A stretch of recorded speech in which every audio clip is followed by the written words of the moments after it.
Hi Tacoma, welcome back to your second grade TV classroom. Today is Friday, November 20th, and I'm Mrs. Oslin.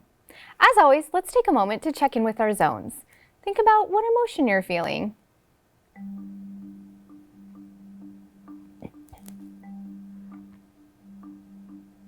Think about how strongly you're feeling your emotion.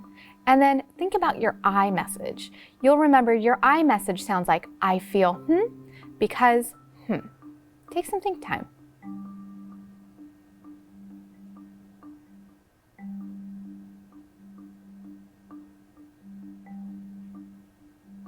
Now I'm going to model sharing my iMessage with Gus.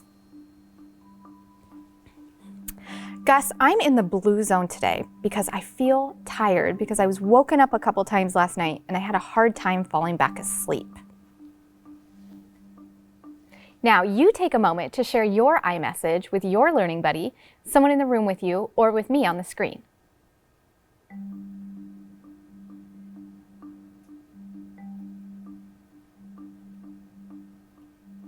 It's important for us to recognize how strongly we're feeling an emotion, because if we think about being at a 4 or a 5 on our feelings thermometer, which means we're feeling a feeling really strongly, we're probably in the red zone, then we need to be able to stop and stay cool. And you'll remember our stop and stay cool steps help us get back in control before we do or say something that we know we shouldn't do.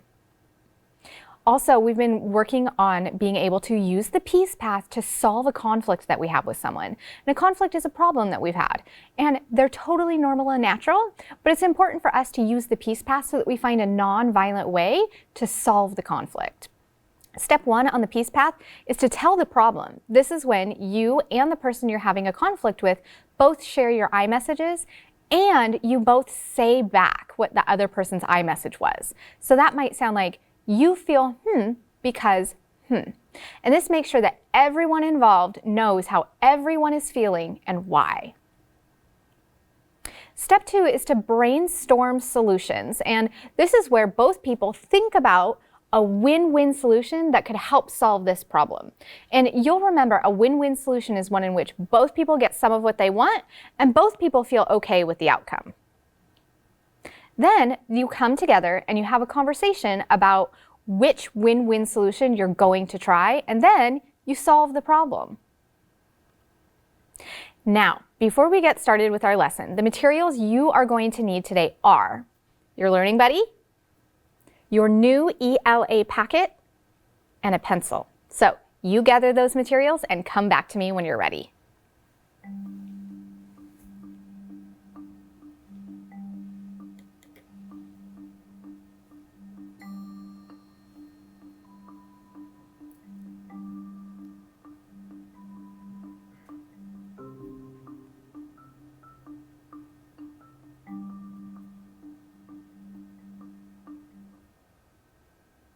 Okay, we started a new unit where we are reading letters, and we've read 2 books already. And today I want to teach you how writers use letters for different purposes. We talked a lot about that, how when we've given or received a letter, it's for different reasons. Like I talked about the bills that I get in the mail. That's a letter, and the purpose is the people want me to pay my bills. We also talked about how sometimes you read or send a letter to someone to connect with them or to build your relationship or maintain your relationship. So there's different purposes for writing a letter. And depending on what the purpose is, there's different features or different things that you include in your letter. And we're going to talk about that today. We read the book I Want a New Room by Karen Kaufman Orloff. And the purpose of the letters in this book was our character Alex was trying to convince his dad to give him his own room. This is a persuasive letter because he was trying to convince or talk his dad into giving him something that he thought he deserved.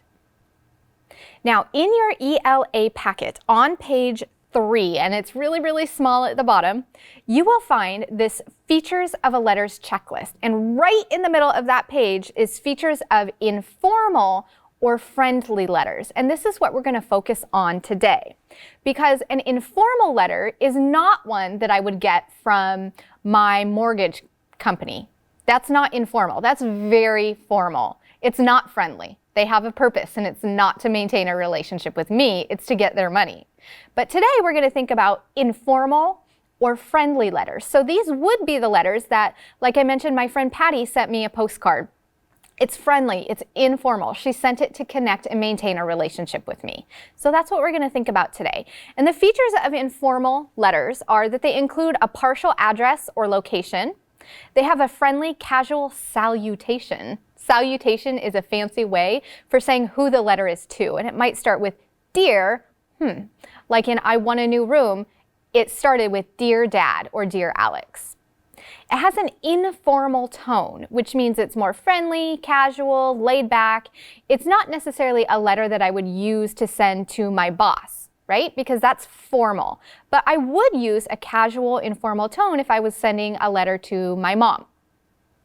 It also would contain informative content, have a casual closing like love.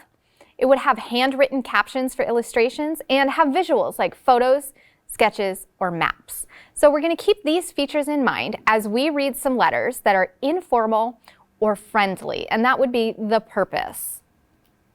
And we're going to get back into the book, The Day the Crayons Quit by Drew Daywall. And it was illustrated, or the pictures are by Oliver Jeffers. And we read this book, and when we read this book, we paid attention to the crayons were trying to talk to Duncan and tell him how they felt. And it was very informal. But was it friendly? I don't know. Let's look closer and pay attention to the features. One day in class, Duncan went to take out his crayons and found a stack of letters with his name on them. Let's see. Let's think. Which color should we read? We read white, the white crayon. Oh, I want to look at the purple crayon. Here we go. Dear Duncan. So there already, our informal letter is starting with a friendly, casual salutation. Dear Duncan. All right, listen. I love that I'm your favorite crayon for grapes, dragons, and wizards' hats. But it makes me crazy that so much of my gorgeous color goes outside the lines. If you don't start coloring inside the lines soon, I'm going to completely lose it. Your very neat friend, Purple Crayon. Now, this is definitely an informal tone. He said, the Purple Crayon says things like, all right, listen.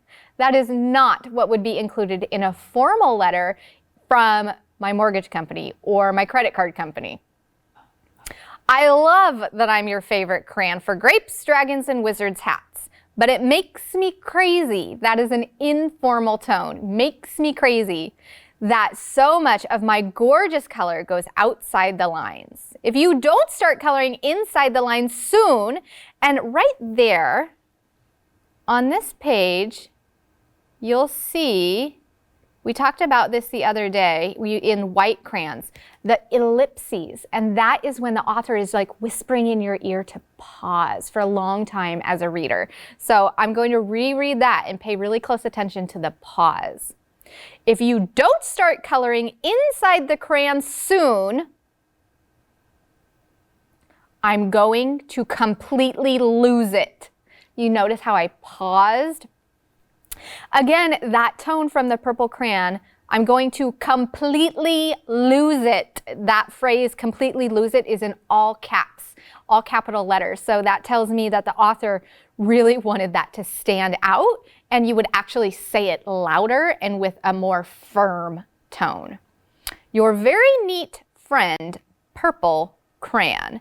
Now let's think about some of the features of this letter. It starts with a casual salutation. It has a very informal tone. It has handwritten, it's handwritten. It doesn't have handwritten captions, but it has a photo, or not a photo, excuse me, a drawing, a handwritten drawing by Duncan. And visuals. It talks about the things that Duncan uses the purple crayon for. Dragons, grapes, and wizards' hats. Well, those are in the picture that is drawn. So let's read another letter and think about the features of the formal, informal, not formal, or friendly, or not so friendly letter. What color should we read? We read white crayon yesterday. Let's read green crayon. Dear Duncan, there's that casual salutation. As green crayon, I am writing for 2 reasons. One is to say that I like my workloads of crocodiles, trees, dinosaurs, and frogs. I have no problems and wish to congratulate you on a very successful coloring things green career so far. The second reason I'm writing is for my friends yellow crayon and orange crayon, who are no longer speaking to each other. Both crayons feel they should be the color of the sun. Please settle this soon because they're driving the rest of us crazy. Your happy friend, green crayon. Now this has a little more of a friendly tone because green crayon is happy. And it has an informal tone. They're driving the rest of us crazy. That would never be in a formal letter. That is definitely an informal tone. And it does have, like I said, the casual salutation and contains informative content. The green crayon is writing for 2 reasons. One, to congratulate Duncan on a successful coloring things green career. And the second is to draw his attention to a conflict that yellow and orange crayon are having. That's a feature of a friendly or informal letter.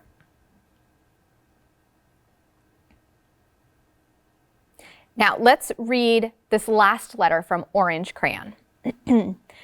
Dear Duncan, again, there's that casual or friendly salutation. I see yellow crayon already talked to you, the big whiner. Anyway, could you please tell Mr. Tattletale that he is not the color of the sun? I would, but we're no longer speaking.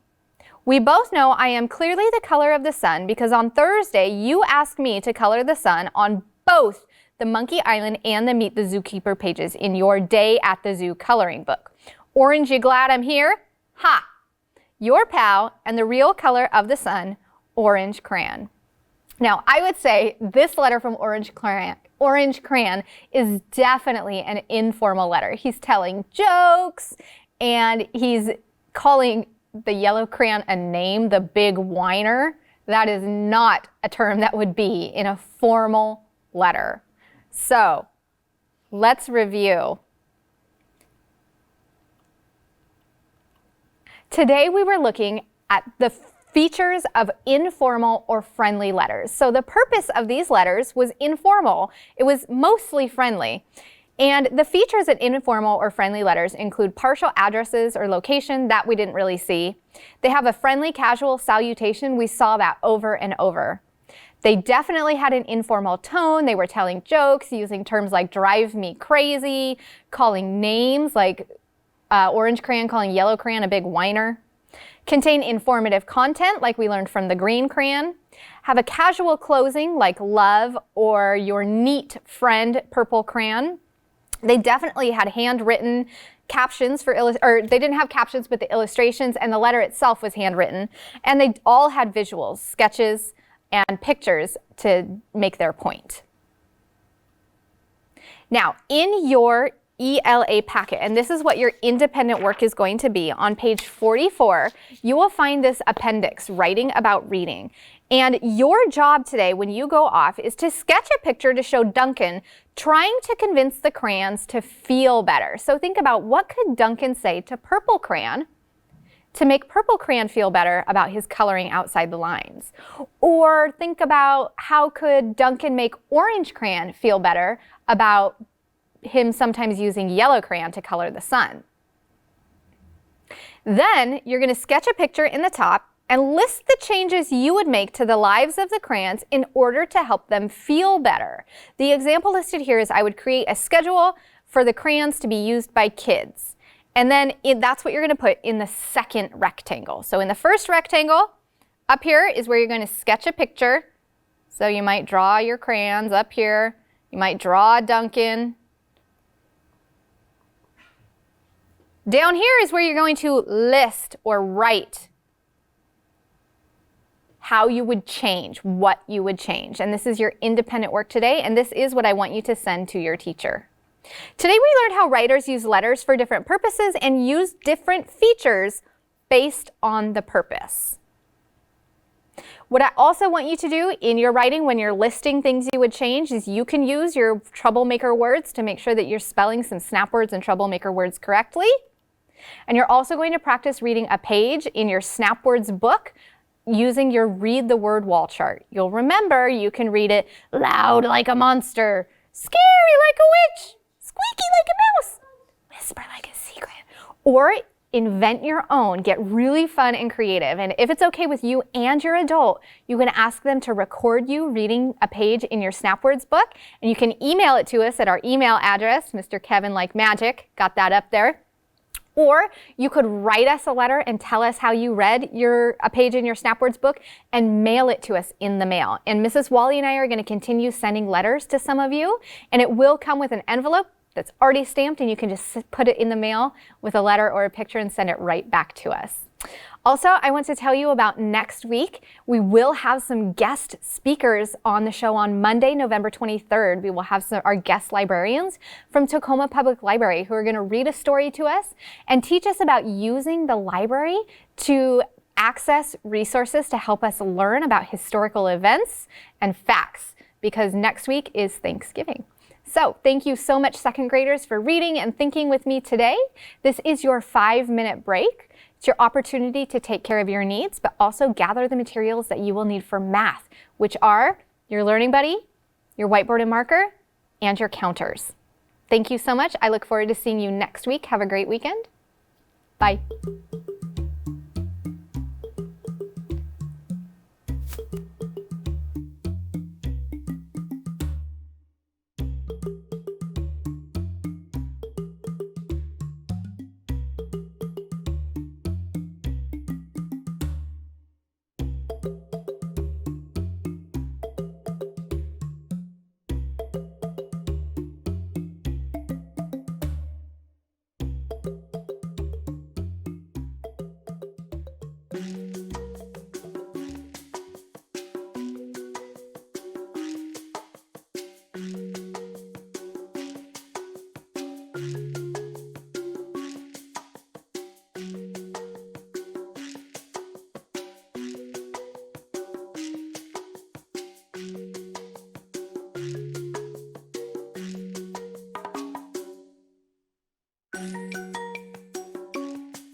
Hi, second grade. It's Fact Fun Friday. Are you ready to practice your facts?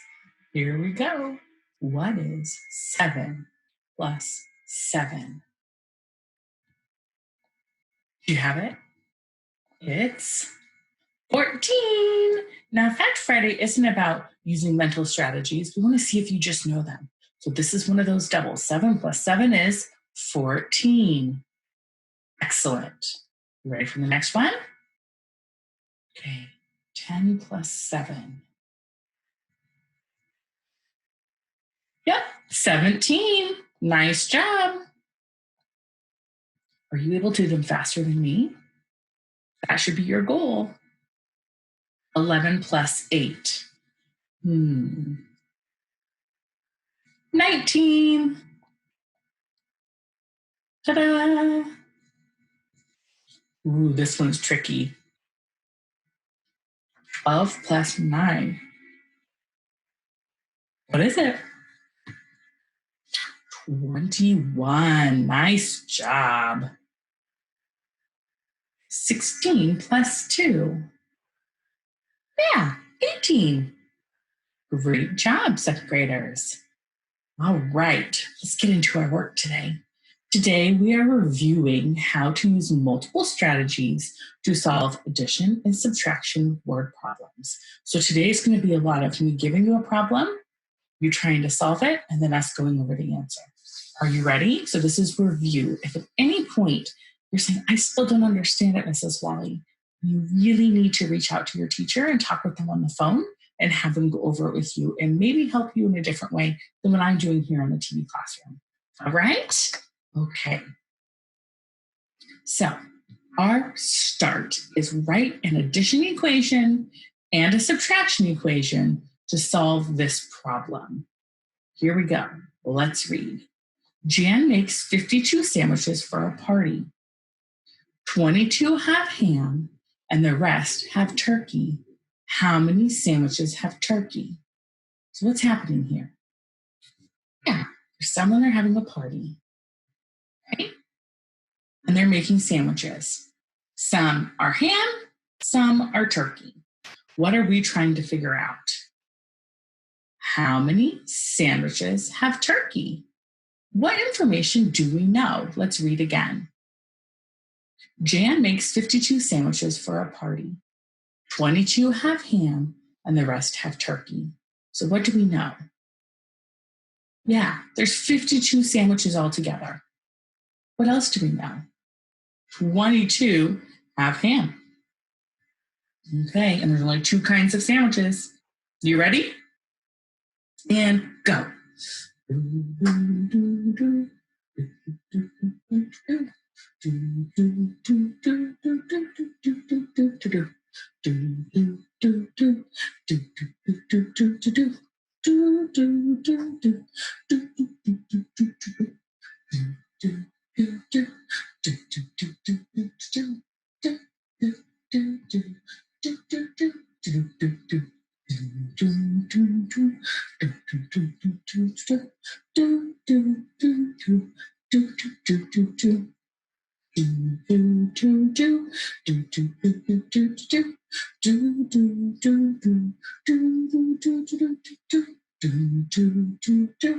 You ready?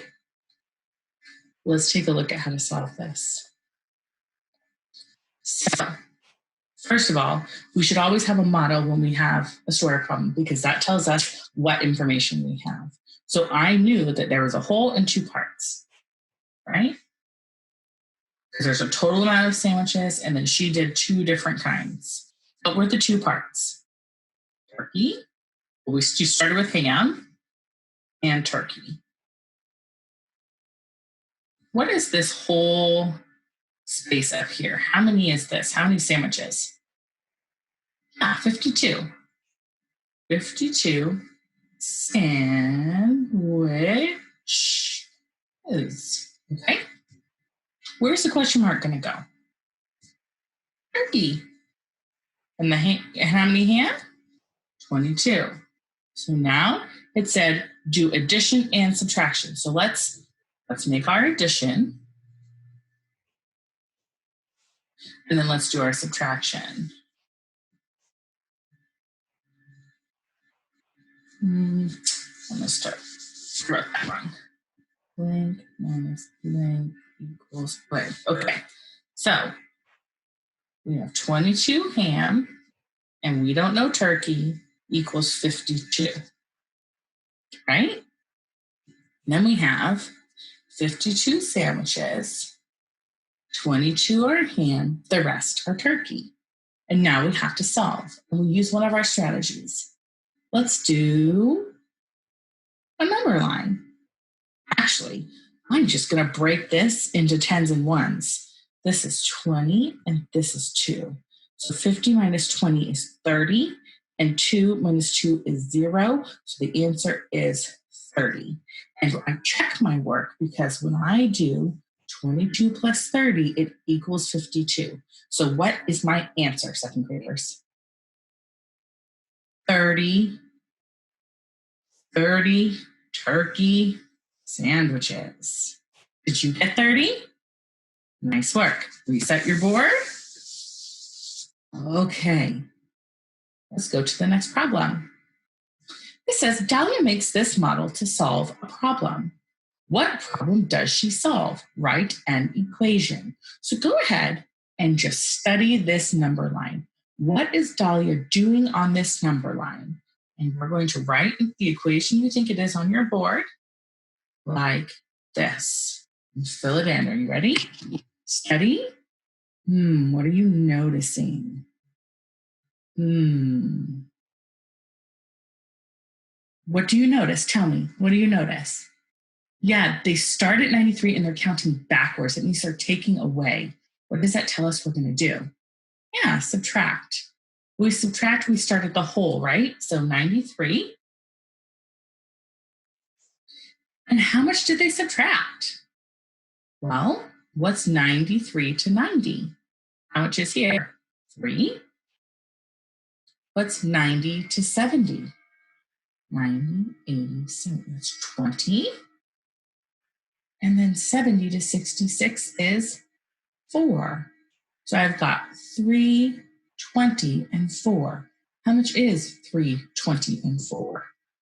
3, 20, and 4.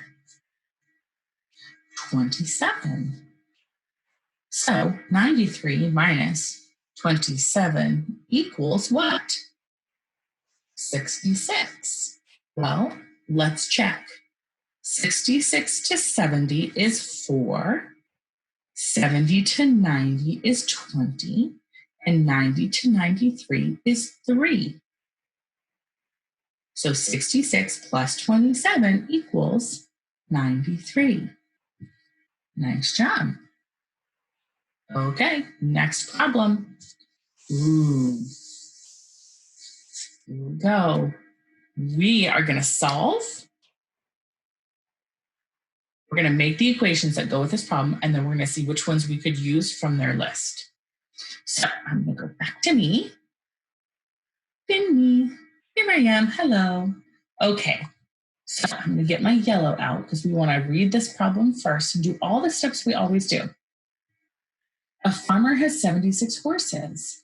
There are 27 horses inside the barn. The rest are outside. How many horses are outside? So what is happening in this problem? Yeah, there's a farmer with a barn, and there are horses. There's horses. Some are inside, some are outside. Horses, some are inside, some are outside. Okay, so what are we trying to figure out? How many horses are outside?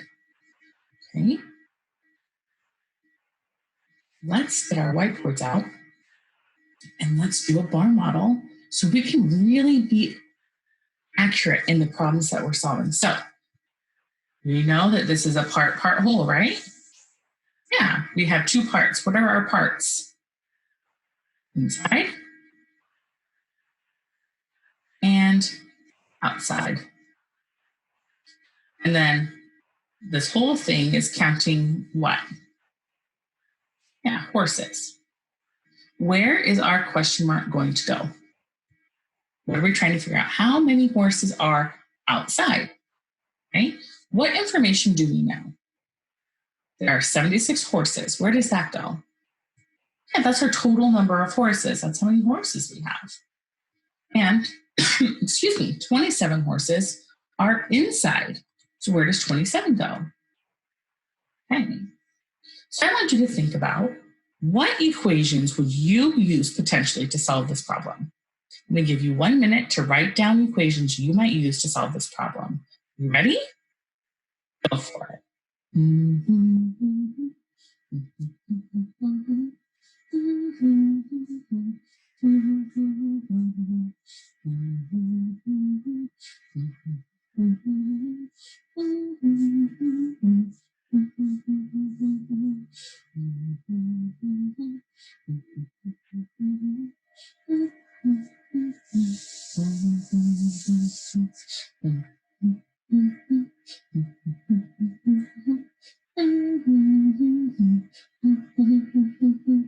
Okay, so you've got some equations written down. Now let's look at the equations they gave us and compare it to our bar model and see if that equation makes sense. It says 27 plus question mark equals 76. Could we use that equation? Yeah, we could. Could we use 76 equals blank question mark plus 27? Yep. Would we find our answer? Yep. Okay. Now let's look at the next one. It says 76 plus 27 equals the question mark. Does that work? If I take the total and I add the part, I get the other part? Does that make sense? No. Adding the whole thing and this part is not going to give us a smaller piece, is it? No. So that is not going to help us solve the problem. What if we do 76 minus 27? We take that part off. Will we find out what this part is? Yes, you could use any of those equations to help you solve this problem. All right. Now it's time for you to do a problem on your own. Are you ready? I'm going to read it to you. We'll do the highlighting.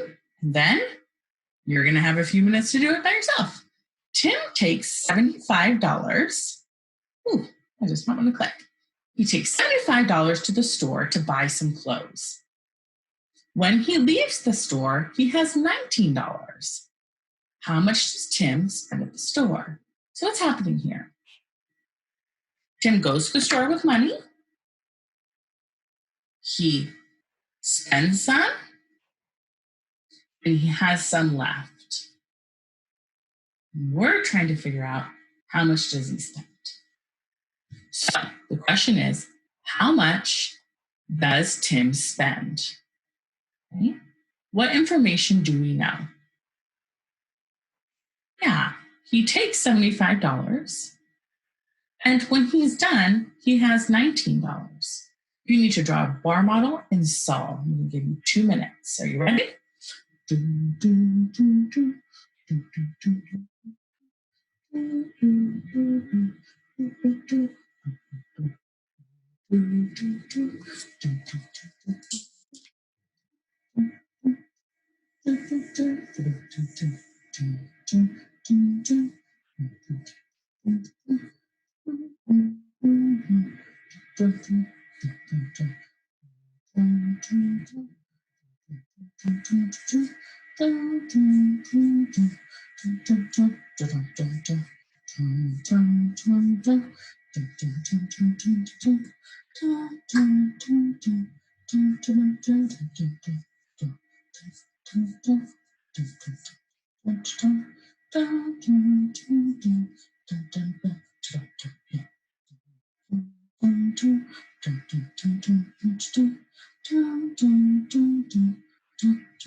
20 more seconds.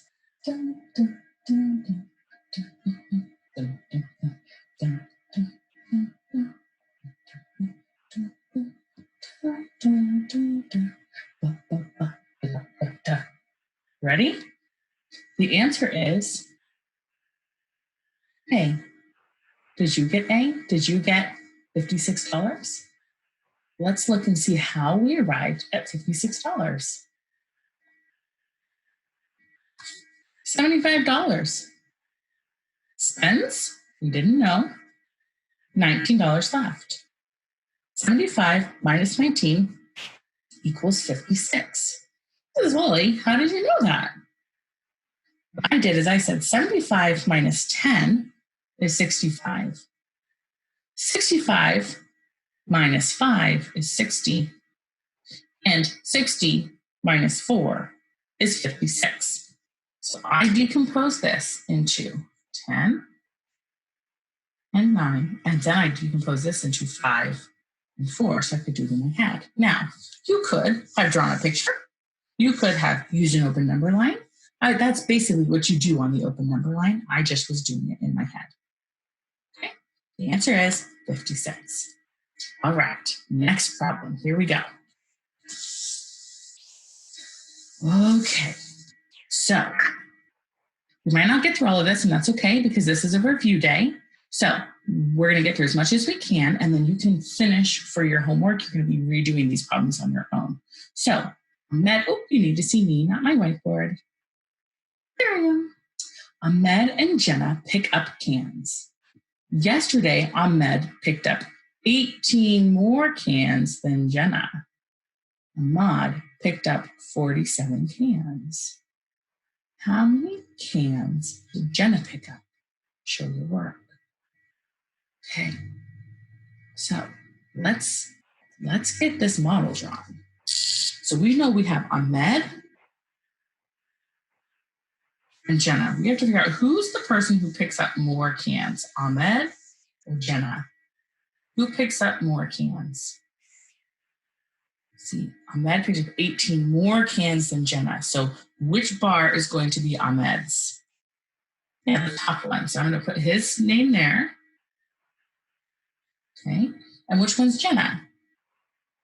Yeah, down here, Jenna. So go ahead and get your bars to look like that. Okay, and what do we know?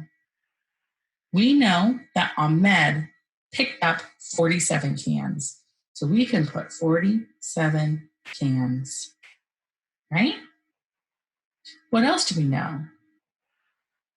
Yeah, we know he picked up 18 more. That means from here, right here, from Ahmed's bar, from here to here is 18 cans. So this part right here is 18 cans. We're trying to figure out this part.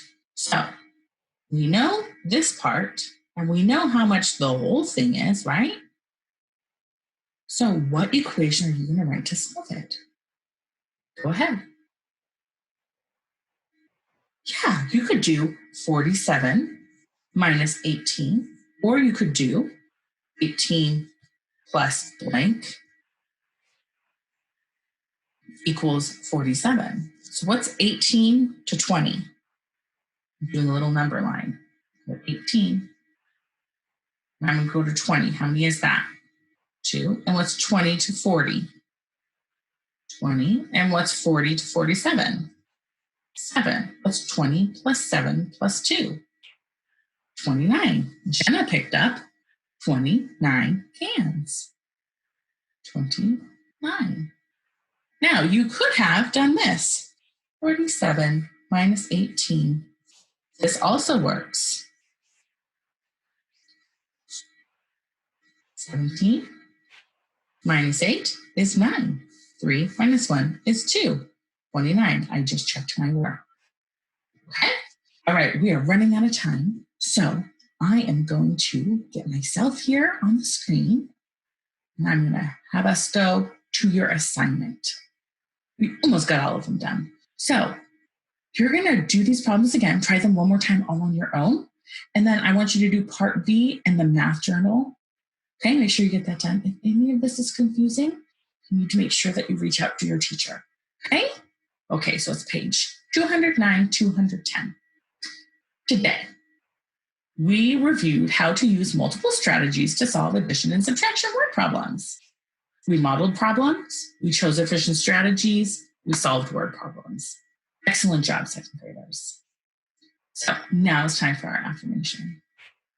This one, it's just important to remind yourself that you are helpful. You're having to be so helpful right now as you're learning at home. And I know there's lots going on in everyone's homes and in our communities. So we're going to remind ourselves that we're helpful. Take a deep breath in. I'm helpful. Your turn. Great job, second graders. We will see you next week. Bye.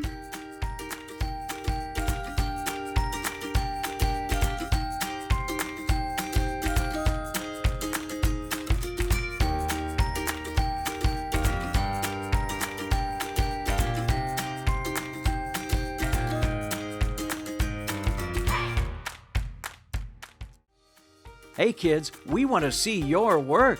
Just send your pictures and your stories to TV Classroom, 601 South 8th Street, Tacoma, Washington, 98405.